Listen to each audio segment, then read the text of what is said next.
Boa tarde, pessoal, tudo bom? Finalmente estou aqui.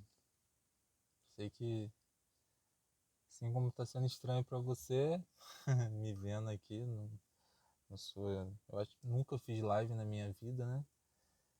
Também está sendo um desafio muito grande para mim.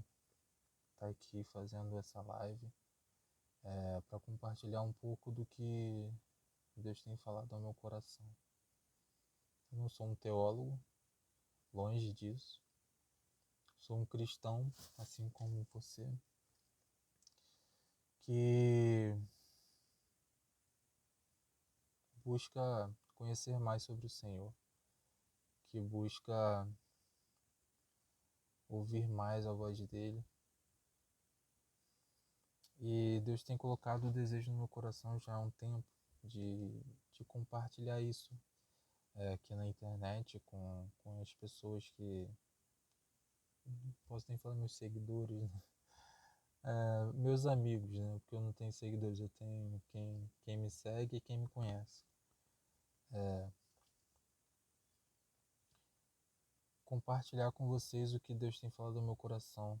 E apesar de eu não acreditar na predestinação, mas eu acredito que na questão dos salvos, né, do corpo de Cristo, dos cristãos, quando Deus tem algo para sua vida, né, quando Ele quer que você faça alguma coisa, não tem como você ter dúvida.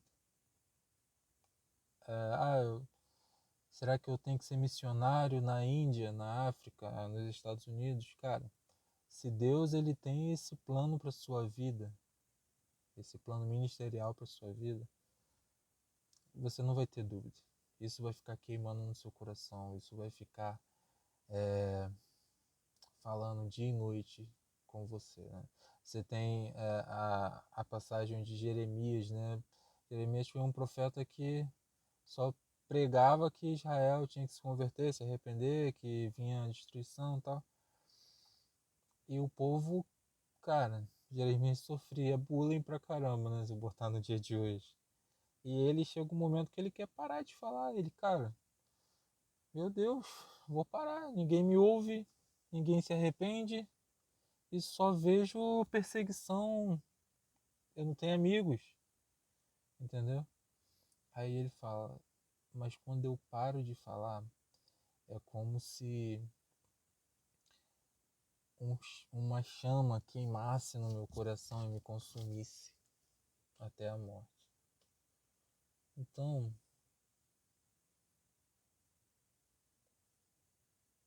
não tem como você fugir. Tem como você fugir, né? Tem como você enterrar, né? Esse dom, mas você vai sentir ele queimando, te chamando o tempo todo. E eu tenho sentido esse incômodo já há bastante tempo. E eu não tenho feito por causa da covardia. E peço a compreensão de vocês, porque provavelmente eu vou falar alguma coisa errada na questão do português, da gramática.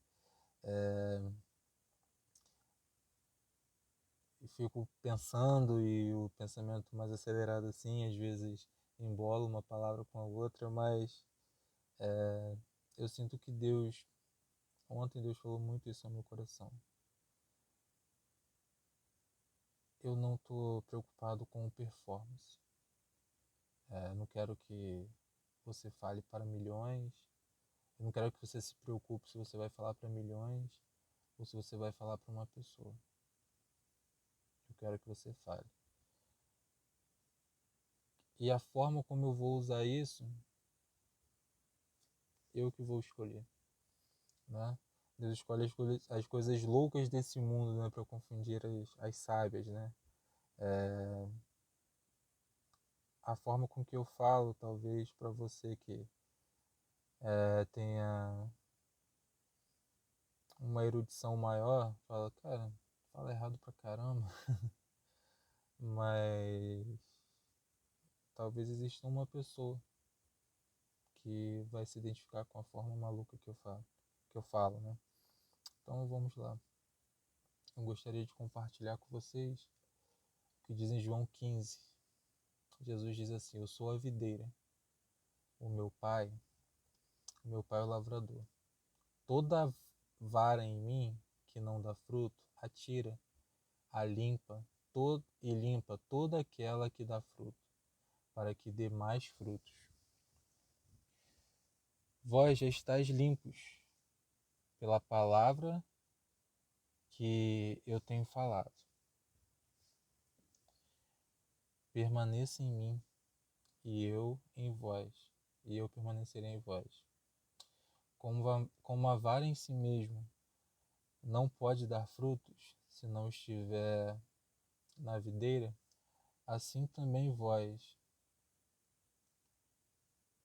se não estiverdes em mim, não darás frutos. Eu sou a videira, vós as varas. Quem está em mim e eu nele, esse dá muitos frutos. Sem mim, nada podeis fazer. Se alguém não estiver em mim, será lançado fora, como a vara, e secará. E o escolhem e o lançam no fogo, e ardem. Se vós estiverdes em mim, e as minhas palavras estiverem em vós, pedireis tudo o que quiserdes, e vos será feito. Nisto é glorificado meu Pai, que deis muito fruto, e assim sereis meus discípulos.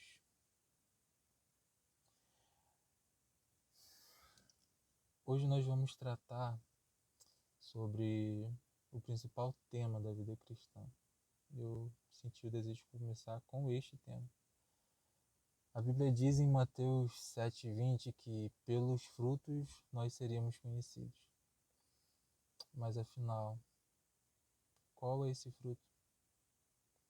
A Bíblia também nos adverte que devemos avaliar e vermos se a gente realmente é filho de Deus. Você tem parado e tirado esse tempo e pensado, eu tenho frutificado? Você tem evidências de que você é filho de Deus? Você tem dado frutos dignos de arrependimento? O tema que veio ao meu coração para essa reflexão é: Deus não quer que você dê fruto. Ele quer que você morra. Ora, mas se o texto que a gente acabou de ler agora diz que o Pai é glorificado quando a gente dá frutos, né? Por que escolhi um tema que fala, cara, Deus não quer que a gente dê fruto? Isso é porque, cara, eu vou explicar isso mais na frente, né? Mas repara no que Jesus falou, como a vara de si mesmo não dá fruto sem a videira, assim também vós, se não estiverdes em mim. Antes da gente entrar no tema, eu gostaria de compartilhar que esse é um tema que me confronta diretamente, todo dia. Porque analisando a minha vida, eu vejo em muitos momentos que o fruto que tiram do meu ramo não é o fruto do Espírito.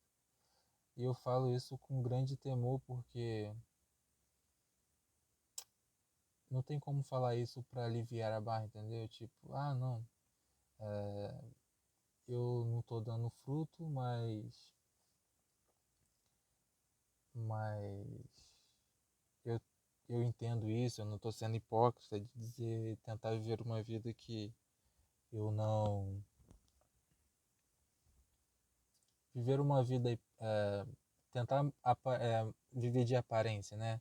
Eu vim aqui para a internet e mostrar uma vida santa e na verdade eu não tenho, né? Para os meus amigos e tal, mas na verdade eu não tenho essa vida santa. Como se Deus fosse sentir pena de mim porque eu não estou dando fruto, mas eu tenho, não sou hipócrita, cara. É muito comum a gente ver pessoas que estão afastadas, né, da igreja, ou quem não é cristão mesmo, falar assim, não, eu não sou cristão, mas pelo menos eu não sou hipócrita, como muitos que estão lá dentro da igreja, né? Como se ter esse entendimento, É o que eu falei, é como se ter esse entendimento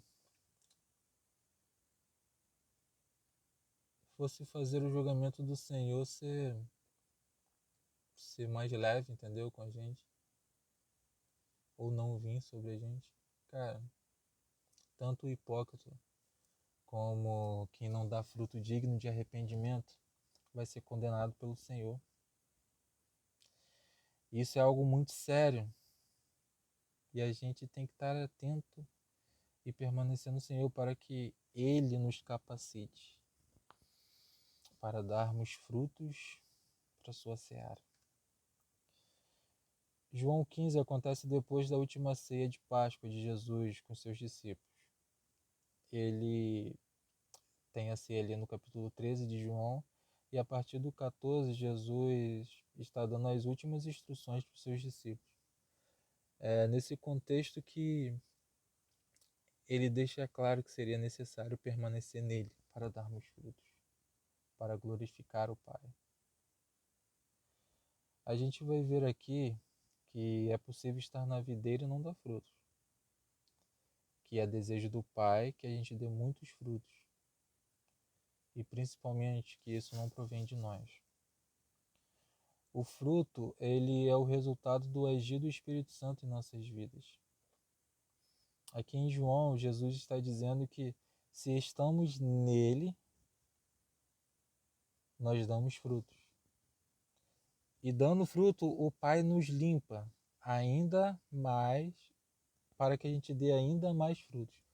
Porém, Jesus deixa claro que o fruto, não deixa claro que fruto é esse. Então, eu gostaria de olhar Gálatas 5:22, onde Paulo deixa uma lista sobre o que é o fruto do Espírito, né? Paulo diz assim: o fruto do Espírito é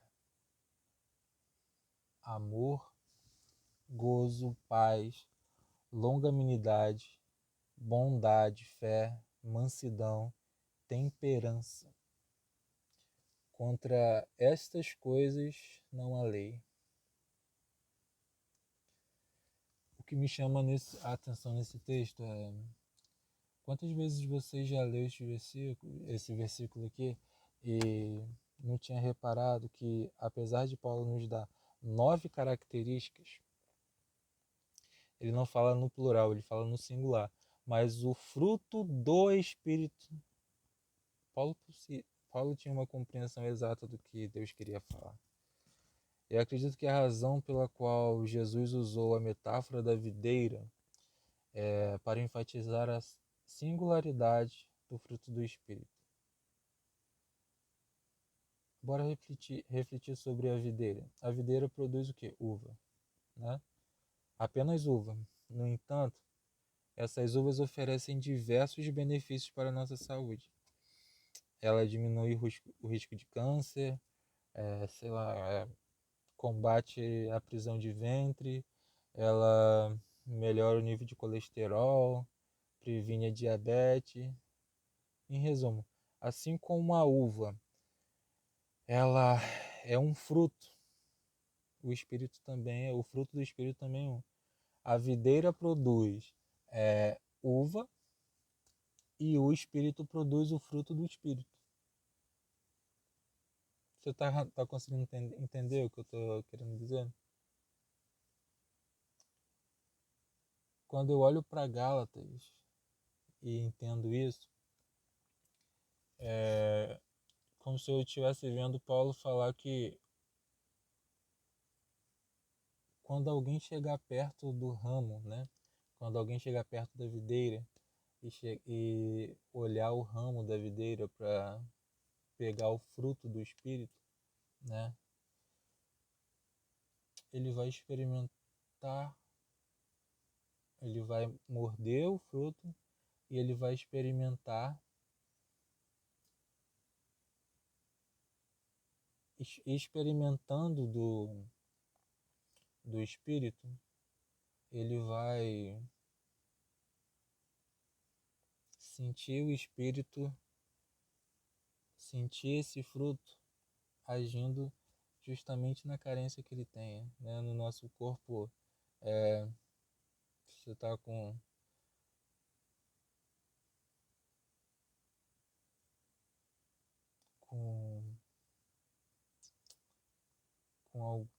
com uma prisão de ventre, né?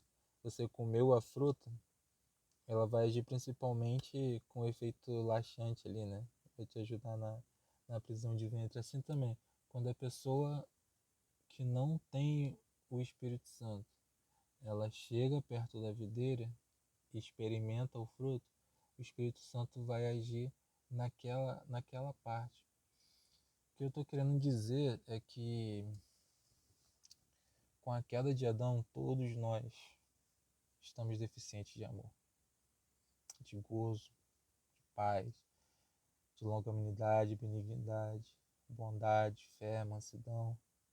Nós perdemos essa conexão com o Espírito. E agora, ao invés de amor, temos ódio. Ao invés de gozo, temos tristeza. Ao invés de paz, conflito, de longanimidade, impaciência, de benignidade, crueldade, de bondade, maldade, da dúvida, da fé, temos dúvida, da mansidão, a gente produz agitação. Em vez de temperança, a gente produz excesso. Jesus é a videira e nós somos os ramos. Quando o ímpio chega perto de você com conflito, ele encontra o fruto do Espírito e recebe a paz. Quando ele chega com tristeza, ele encontra o fruto no seu ramo e experimenta a alegria do Senhor. Quando ele vem com conflito, ele experimenta a paz. Eu tenho temor a pensar nisso. Não sei você.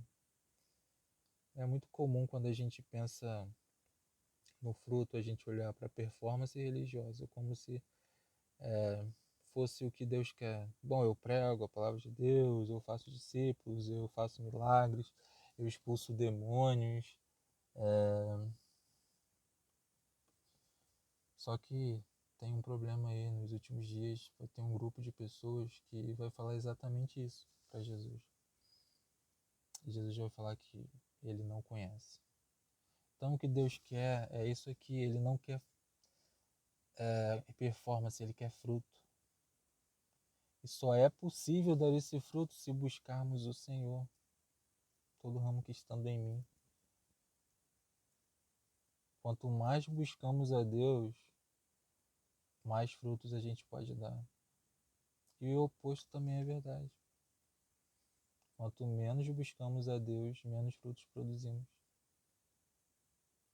É como se, ao buscar menos o Senhor, quanto menos a gente busca o Senhor, é como se a gente fechasse o pedaço, a conexão ali, o fluxo de vida que vem do Espírito, né, para os ramos da videira, o fruto, a vida que sai da videira e passa para os ramos, é como a gente fechasse. É como se a gente...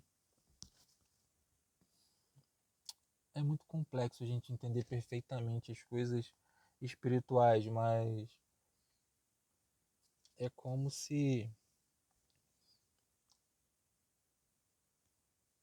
não é possível, né? O ramo fechar, o bloquear ali a seiva, né? Que sai da videira, né? E chega até ele para dar os frutos.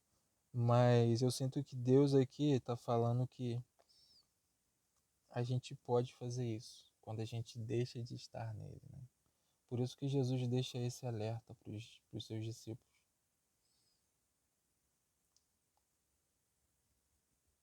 Cara, não se preocupa, né? Você lembra que Jesus falou para eles que vocês farão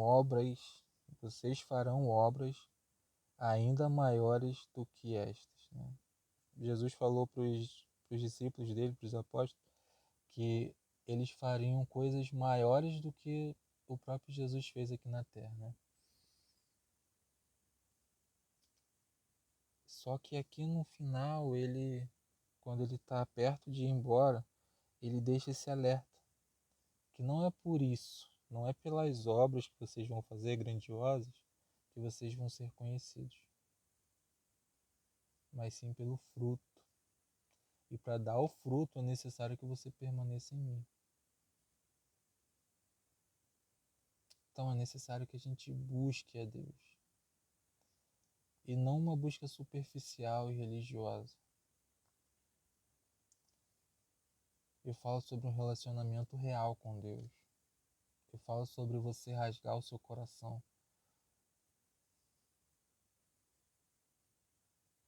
sobre você tirar a sua máscara e se apresentar perante o Senhor. Uma das coisas que mais me fascina em Deus é que Ele se relaciona comigo e com você. Ele é como um pai, como um amigo. Voltando para João 15, Jesus disse assim: já não vos chamarei de servos, porque o servo, ele não sabe o que o seu Senhor faz. Mas vos tenho chamado de amigos, porque tudo quanto ouvi de meu Pai vos tenho feito conhecer. E por causa da nossa religiosidade, a gente tem perdido esse presente que Deus nos deu, essa graça maravilhosa. Isaías diz que Jesus é nosso maravilhoso conselheiro. Em Mateus também diz que Jesus é chamado de Emanuel. Jesus é chamado de Deus conosco. Emanuel significa Deus conosco. Isso é maravilhoso. Nosso Deus é nosso Pai. Nosso Deus é nosso maravilhoso conselheiro. E muitas vezes tratamos Ele como se Ele fosse um estranho, entendeu? E não nos abrimos verdadeiramente para Ele. Fazemos isso com nossos amigos terrestres, né? Com nossos melhores amigos. Ele nos conhece melhor que os nossos pais, na maioria das vezes, né? A gente se abre para o nosso psicólogo, a gente paga uma pessoa estranha para se abrir totalmente. Mas para Deus, a gente escolhe vestir uma máscara e com isso a gente não deixa que Ele nos limpe, que Ele nos cura. Buscar a Deus não tem a ver com quanto de Bíblia você lê ou quantas pregações você ouve. Você já parou para pensar que até a Reforma Protestante não existia Bíblia impressa? Então, durante mais de 1500 anos, durante 1500 anos aproximadamente, os cristãos, a igreja, não buscava Deus? Ou eles só buscavam somente nos cultos? Quando eles iam para o culto, ouvir a pregação, então ali eles estavam buscando a Deus. A gente não deve fazer da leitura da Bíblia como se fosse o nosso único acesso a Deus. Eu não quero dizer que a gente deva parar de ler a Bíblia. Eu não estou dizendo que ler a Bíblia não te aproxima de Deus.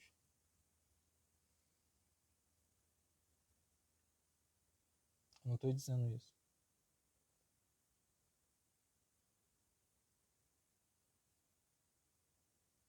Mas o que eu estou dizendo é que não é o quanto de Bíblia que você lê que faz você ter mais intimidade com Deus ou não. Não tô dizendo, eu estou dizendo que não é quanto tempo você gasta no prédio da sua igreja, onde ela se reúne, que vai dizer que você tem mais intimidade com Deus ou não. Eu não estou dizendo que. O que eu estou dizendo é que não importa quanto evangelismo você faz. Não é o fazer mais evangelismo ou menos evangelismo que vai fazer você ter mais intimidade com Deus ou não.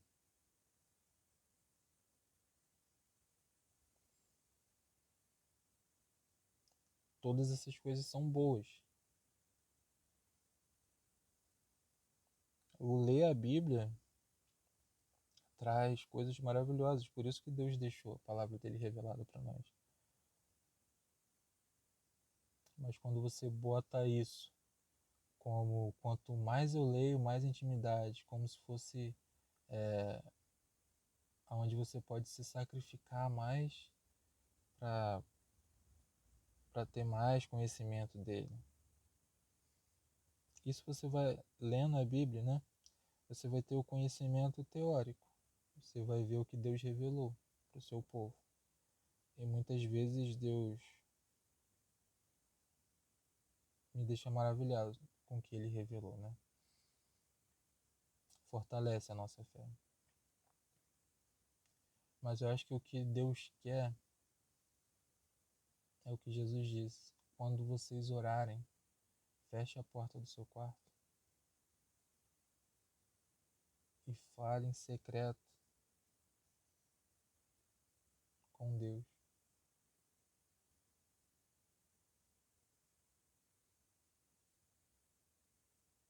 Ou você pode subir o monte, como Jesus fazia, né?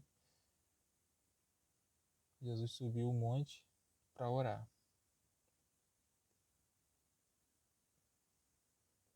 Com o objetivo de ficar sozinho. E abrir o coração para o Pai. Se Jesus, que era 100% Deus, né?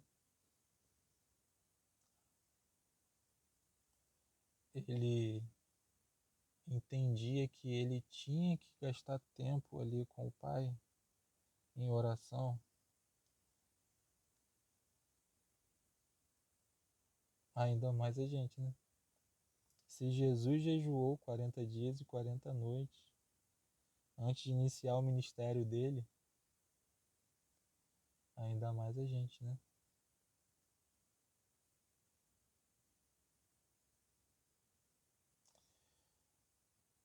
Deus quer que você abra o seu coração para Ele. Deus quer se relacionar com você, comigo. Conte para Deus sobre as suas alegrias, sobre suas tristezas, sobre seus medos, sobre as suas dúvidas. Afinal, para que serve a oração, se não para termos esse relacionamento com Deus? Você acha que quando Adão e Eva pecaram, Deus não sabia que eles tinham pecado? Quando Deus pergunta a Adão, onde estás? Deus não sabia onde Adão estava? Não sabia? Deus pergunta, quem falou para vocês que vocês estavam nus? Deus não sabia? Quando Jesus pergunta ao cego, o que queres que eu te faça? Jesus, ele não sabia que o cego queria enxergar. Jesus não sabia que aquele paralítico que estava ali à beira do tanque, onde o anjo mexia a água, e quem caísse primeiro se fosse curado, ele estava de vigília ali. E Jesus não sabia que ele queria ser curado, que ele queria andar. Uma das coisas que o inimigo mais usa para tentar tirar a nossa comunhão com Deus, esse momento de oração, de intimidade com Ele, é que ele instala a culpa no nosso coração. Porque quando a gente peca, assim como Adão e Eva, a gente se sente sujo e a gente quer se esconder de Deus. Mas Deus, ele conhece o nosso coração. Salmo 39 diz, para onde fugirei eu da tua presença? Se eu subir aos montes, lá tu estás. Se eu descer ao abismo, tu estás.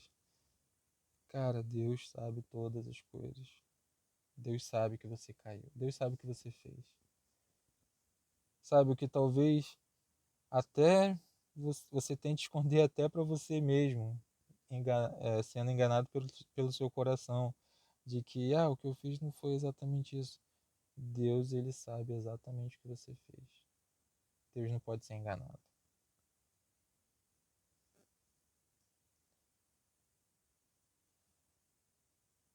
E Deus usou João para dizer o seguinte, filhinhos, eu escrevo para que vocês não pequem. Mas caso você peque, vocês têm um advogado no céu, Jesus Cristo, o justo. Em Hebreus, Deus usa o autor para falar também algo parecido. Diz assim em Hebreus, porque nós não temos um sumo sacerdote que não possa se compadecer da nossa fraqueza, porém um que como nós em tudo foi tentado, mas sem pecado. Se você está com esse sentimento de culpa, repreenda ele agora, cara, porque isso não vem de Deus. O Espírito Santo, quando ele vem, ele nos leva a um arrependimento genuíno. Jesus nos chama a depositar o nosso fardo sobre ele. Venham a mim, todos vós que estão cansados, sobrecarregados, e eu, Jesus, vos aliviarei. Cristo está aqui, cara, e ele quer te levantar, ele quer te limpar, ele quer te curar. Não permita que a culpa, que o inimigo, através da culpa, faça você parar de olhar para a cruz, entendeu? Olha para a cruz sempre, siga Jesus. Está consumado. Está consumado.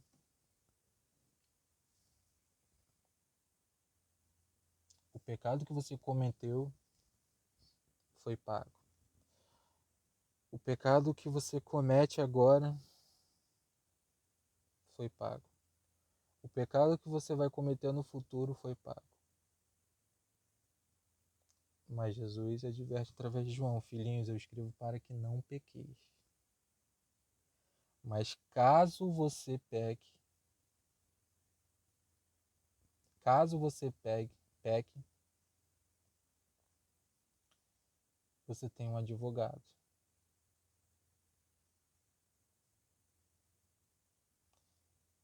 Ali em Hebreus fala que Jesus foi tentado em tudo, mas ele não pecou. Nós pecamos. Mas ele entende que para nós é difícil, né? Ele entende a sua dor, mais do que você possa imaginar. Eu entendo a minha dor. Eu entendo da minha dor. Você entende da sua dor. Então, se eu compartilhar as minhas dores com você, você pode ter uma noção, né? Uma noção até bem próxima do que eu estou passando. E é o contrário também. Se você compartilhar a sua dor comigo, eu posso ter uma noção até algumas vezes bem próxima do que você está sentindo. Mas eu nunca vou entender como você. Você nunca vai entender a dor que eu tenho como eu realmente sinto. Mas o Espírito Santo, ele sonda os nossos corações. E até mesmo aquilo que a gente não entende, ele entende. E a Bíblia fala que o Espírito Santo leva isso ao Pai com gemidos inexprimíveis. Cara, você pecou hoje, você pecou ontem, você pecou há 10 anos atrás e essa culpa permanece em você? Isso te machuca? Existem coisas dentro de você que é tão pecado, que te afasta tanto de Deus quanto esse pecado que te persegue todo esse tempo. E você não sabe. E essa dor que você sente quando você lembra desse pecado que te persegue, é a dor que o Espírito Santo sente com esse pecado que você não consegue enxergar. E ele leva isso ao Pai com gemidos inexprimíveis. O Espírito Santo, ele demonstra verdadeira empatia. Ele sente a nossa dor. E Jesus, na perfeita unidade que ele tem com o Espírito Santo, e o Pai com a perfeita unidade que tem com Cristo, na perfeita unidade da Trindade, todos eles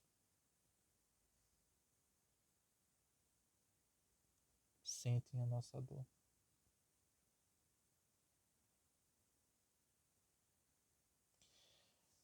Só que para isso, não tem como a gente dar a exata explicação do porquê Deus quer a oração, né? Mas uma coisa que é clara é que ele quer se relacionar com a gente.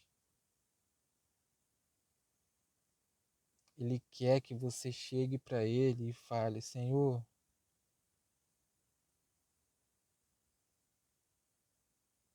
me ajude na minha fraqueza. Lembra aquela passagem que se creres verás a glória de Deus, e a pessoa fala assim: Senhor, me ajuda na minha fraqueza, me ajude na minha incredulidade. Ele poderia simplesmente falar: não, eu creio, eu creio. Não, mas nessa passagem ele se rasgou perante o Senhor. Senhor, eu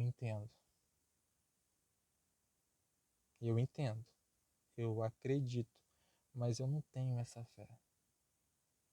A fé que excede todo entendimento.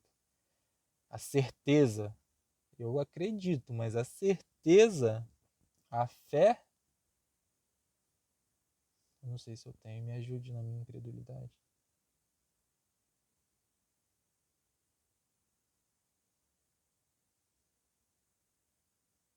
Mais para frente, em outra oportunidade, gostaria de falar sobre a oração. Mas com Jesus no Getsemane, eu aprendi que a gente não tem que ter vergonha de mostrar o nosso medo para Deus, de mostrar a nossa tristeza para Deus, a nossa incompreensão. Eu acredito que é ali que Deus começa a agir e nos curar, entendeu? Quando a gente esquece a nossa reputação perante o Senhor, né? Quando a gente entende que ele, ele não é uma pessoa que você precisa esconder a tua fraqueza, né? Ele é alguém que você pode chegar e pode dizer com todo o seu coração que você não consegue, que você está com medo. E a partir desse momento, ele começa a te curar. O fluxo da seiva que sai da videira começa a penetrar mais sobre os seus ramos, sobre você, né? Sobre o ramo. Começa a gerar a folha. Aí depois da folha, o, o fruto vem.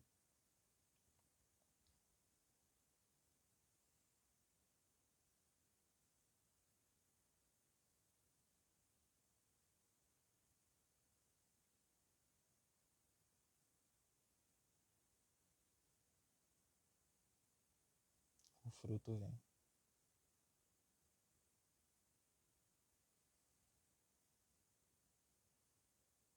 E o principal, que o fruto não vem pela nossa força. Por isso que eu coloquei o tema como Deus não quer o seu fruto. Deus quer que você morra. Eu acho que o cristianismo é a religião mais difícil de se seguir, porque o cristianismo, ela não é uma religião onde ela quer que você faça. Não importa o que você faz. E sim, quem te mandou fazer? Como está o seu coração a fazer? Como a gente falou lá no início, no último dia vão ter pessoas que serão muito usadas na igreja, né? Vão pregar, vão fazer milagres, serão grandes pregadores, serão grandes evangelistas. E a Bíblia diz que estes milagres, eles eram verdadeiros. A Bíblia não fala que esses milagres eram falsos. Eu acredito que eles realmente foram usados nos dons, porque a Bíblia não dá a entender que eles mentiram para Jesus. Não faria sentido mentir no julgamento, sabendo que Jesus sabe todas as coisas. Eu acredito que eles foram realmente enganados pelo seu próprio coração, pelos seus próprios desejos, como os fariseus na época de Jesus.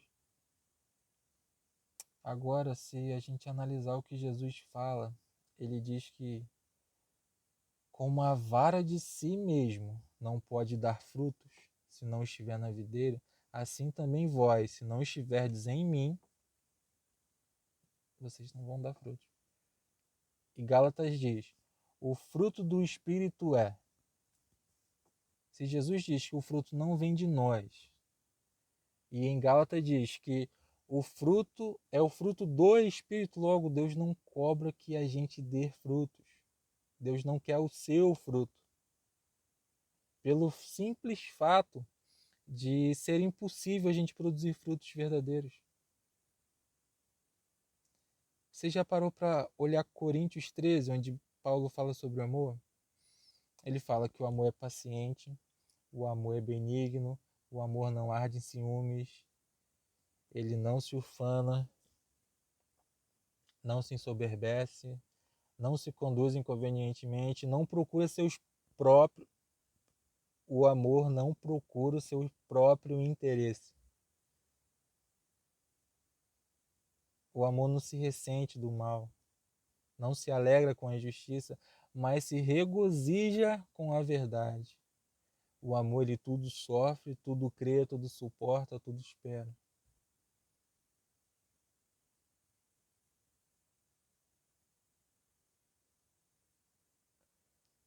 Se a gente fizer uma comparação com Gálatas, a gente vai chegar ao entendimento que é praticamente uma repetição. Então, se lá em Gálatas está dizendo que não são os frutos, mas o fruto do Espírito é, logo, o fruto do Espírito que está em Gálatas é o amor. Porque Deus é amor. A Bíblia fala que o amor verdadeiro é que Cristo morreu por nós enquanto nós ainda éramos pecadores. E agora a gente é justificado pelo seu sangue. Esse é o amor verdadeiro. Esse é o amor que não busca seu próprio interesse. Cristo não precisava disso. Jesus não precisava disso. Ele é. Em Jesus não existe essa necessidade que a gente tem de aprovação. Ele escolheu nos amar. Agora, no máximo que a gente pode produzir é um amor falsificado, porque nossa demonstração de amor é sempre pelo próprio interesse. Não se engane, o seu motivo de buscar a Deus é você estar buscando o seu interesse. Você só ama a Deus, cara, porque Ele te amou primeiro, porque Ele te oferece o céu. E longe dele, você não vai conseguir nada. Longe dele, você só vai para o inferno. E Ele nos convenceu que a gente está indo em direção ao inferno. E Ele pagou o preço. O que Deus nos diz é que se a gente for até Ele e negar a si mesmo, a gente tomar a nossa cruz, aí sim a gente pode seguir Ele, cara. A cruz significa a morte. O que é nascido da carne é carne, mas o que é nascido do Espírito é Espírito. Só é possível mortificar a carne dia após dia, olhando para a cruz, sendo constrangido por esse amor verdadeiro, e pegar o jugo de Cristo. Jesus disse: tome o meu jugo, tome o meu jugo, o meu fardo é suave.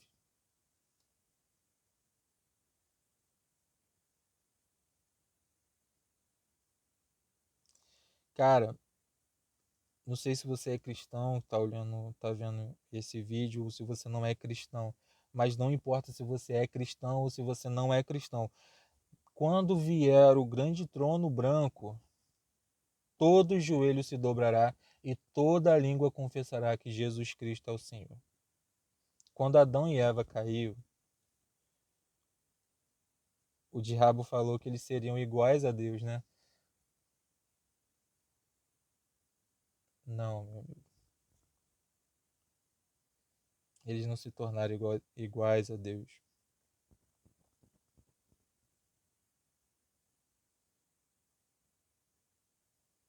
O diabo quer ser igual a Deus, não quer? Não, mas ele não vai conseguir ser igual a Deus. Ser maior do que Deus? Não, ele não vai conseguir. No último dia, o coração mais arrogante se ajoelhará e confessará com a boca: Jesus Cristo é o Senhor. No último dia, o ateu mais convicto se ajoelhará e confessará que Jesus Cristo é o Senhor. No último dia, Satanás e seus anjos e seus demônios se ajoelharão e confessarão que Jesus Cristo é o Senhor. Antes da criação do mundo, Deus tinha os anjos o adorando. Mas quando Deus fala para Moisés, Moisés pergunta: quando eu for a Faraó, quem digo que me enviou? Ele fala: eu sou. Ele é o único que pode dizer: ele é. Ele não precisa de nada, ele é. Ele é tudo que ele precisa nele mesmo. E um Deus grande, não um Deus feito por homens, não um Deus criado pelos nossos desejos, onde é o Deus do sol, é o Deus da chuva. Não, um Deus que ele criou o sol, que ele criou a chuva, que ele criou as estrelas, que ele me criou, que ele te criou. Um Deus que é todo-poderoso.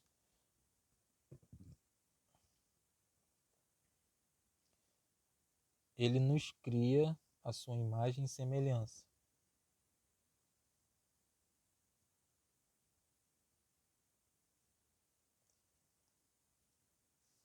E na criação, antes da fundação do mundo, né, ele já sabia que a gente ia cair. A Bíblia fala que o sangue de Jesus tem o seu efeito desde antes da fundação do mundo. Deus nos criou.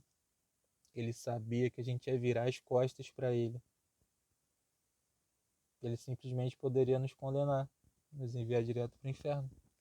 Lá a gente também ia adorar a ele, no inferno ou no céu. Mas não. Ele nos amou, porque Deus amou o mundo de tal maneira que deu seu Filho unigênito para que todo aquele que nele crê não pereça, mas tenha a vida eterna. E agora ele nos dá o poder, o direito de sermos chamados filhos.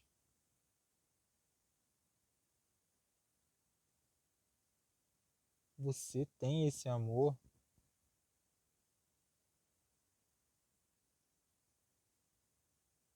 Você acha que você é capaz de produzir esse amor pela sua própria força?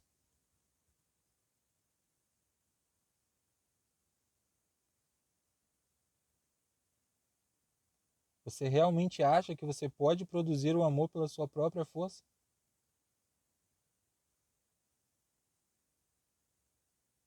Eu acho que eu não posso. E eu acho que Deus também tem certeza que eu e você não pode.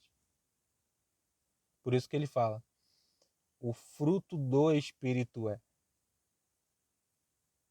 E por isso que Jesus falou: eu sou a videira, vocês são o ramo. Enquanto vocês estiverem em mim, enquanto vocês entenderem que não é o que você faz, enquanto vocês entenderem que não é pela sua própria força, enquanto vocês entenderem que eu quero que você tome a sua cruz, eu não quero. A cruz não é se sacrificar. A cruz é entender que você não pode fazer nada por si mesmo. O sacrifício já foi feito na cruz.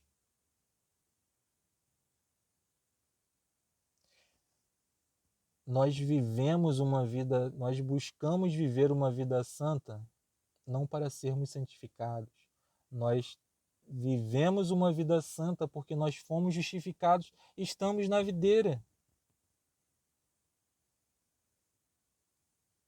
Quando a gente deposita as nossas dores para Ele, quando a gente mostra no nosso ramo que existem fungos nele que precisam ser limpados, e o agricultor, que é o Pai, ele vem e limpa.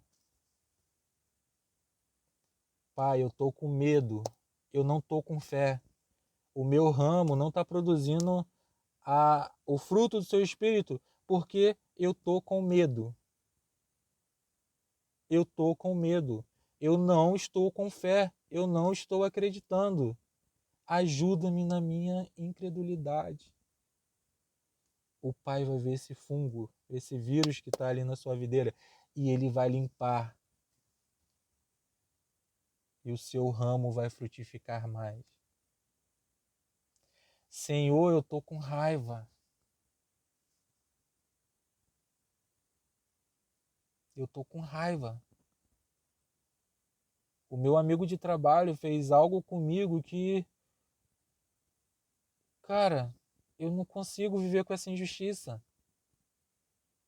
A minha esposa me traiu.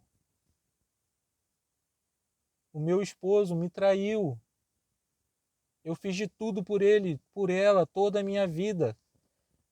Ele me traiu.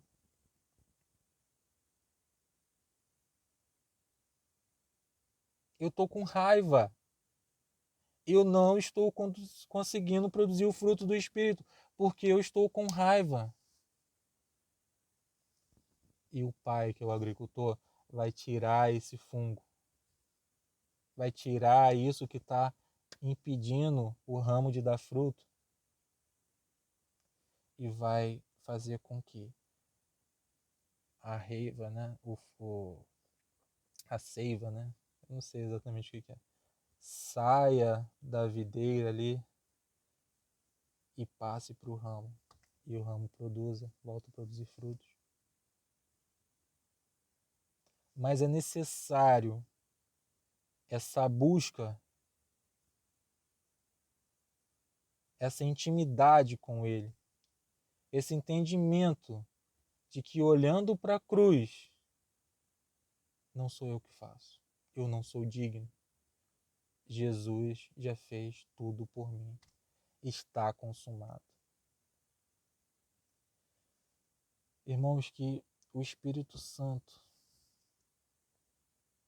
possa, possa tornar isso verdade em nosso coração. Que o Espírito Santo possa fazer isso verdade no seu coração, no meu coração.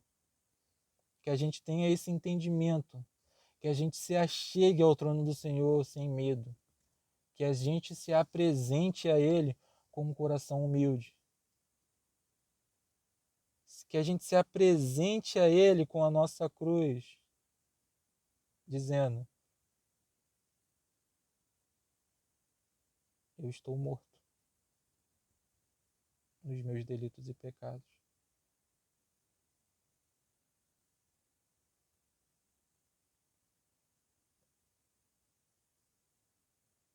Ressuscita-me, porque só é possível ter a vida com o Senhor.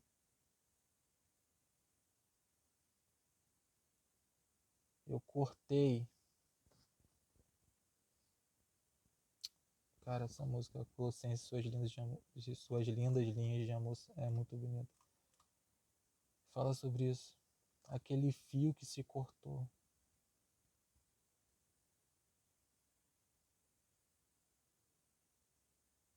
Eu cortei, Pai, esse fio em Adão.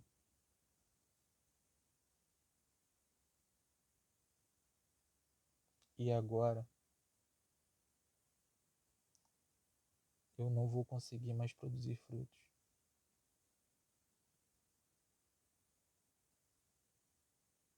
E o meu destino é a morte.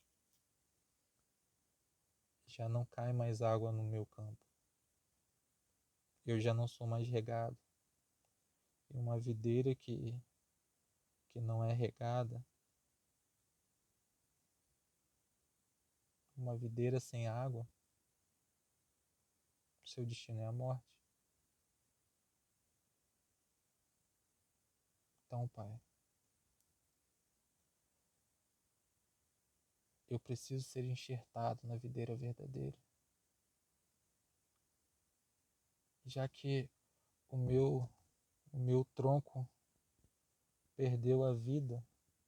Por favor, leve um raminho de mim, dessa videira que está destinada a morrer, e enxerta na videira onde tem a vida.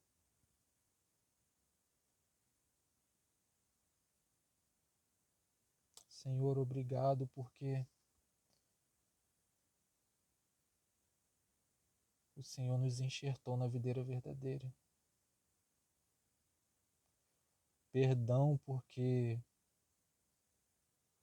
muitas vezes a gente não permite que o Senhor nos limpe para que a gente venha dar frutos.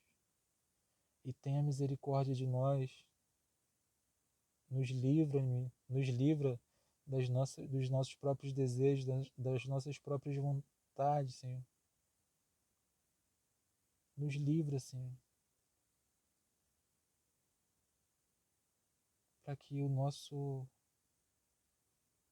ramo, na nossa vara, não venha parar de frutificar, Senhor. E que a gente seja arrancado do Senhor e lançado no fogo. Cuida do nosso coração, Senhor. Cuida da nossa vida. Cuida dos nossos olhos, dos nossos ouvidos, da nossa boca. Que da nossa boca flua o seu rio de água viva. Que quando alguém vier perto de nós sejamos esse ramo onde está cheio de fruto. E que quando ele vier com raiva, ele experimente a calma. Quando ele vier com a ira, ele experimente o amor.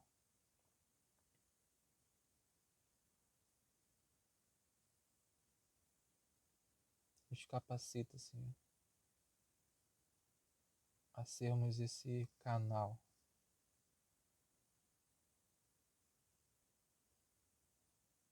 onde é capaz